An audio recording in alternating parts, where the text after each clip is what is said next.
मैं बहुत गलत बोल रहा था आपको। भाभी, मुझे माफ़ कर दीजिए। मैं समझ नहीं पाया आप लोगों को। आपने जो कुछ भी बोला मेरे भलाई के लिए ही बोला। आपने जो कुछ भी किया मेरे भलाई के लिए किया। मम्मी पापा के जाने के बाद भैया, आपने एक बाप की तरह और भाभी आपने एक माँ की तरह मेरा देखभाल किया।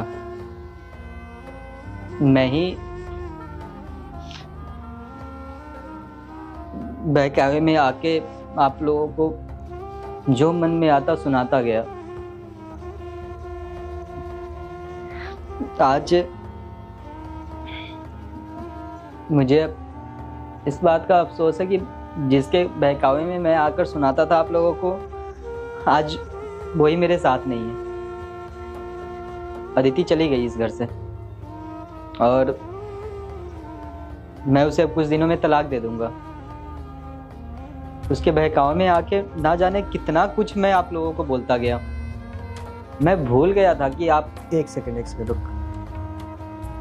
ये क्या फालतू की बातें कर रहा है? अदिति छोड़कर चली गई है तुझे तो उसे तलाक दे देगा?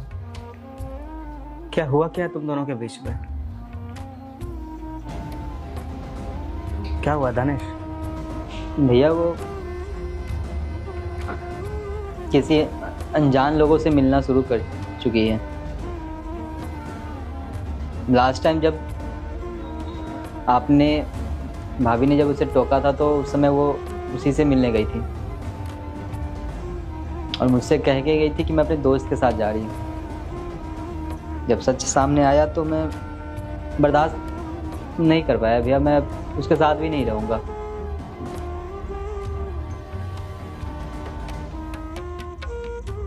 मैं बस इतना आप लोगों को बोलूँगा कि मुझे माफ़ कीजिए। आइंदा कभी शिकायत का मौका मैं आपको नहीं दूंगा। चलता हूँ। रुको, कुछ चीज़ें ना वक्त रहते अगर सुधार ली जाए तो इंसान की ज़िंदगी संवार देती है, वरना ज़िंदगी बर्बाद कर देती है। हम दोनों तुझे जो सलाह देते थे तुझे ऐसा लगता था कि हम फालतू में बोल रहे हैं, बकवास कर रहे हैं। हमारी बातें तुझे बकबक लगती थी। तुझसे ज़्यादा बड़े नहीं हैं पर तुझसे तो बड़े ही हैं दानिश।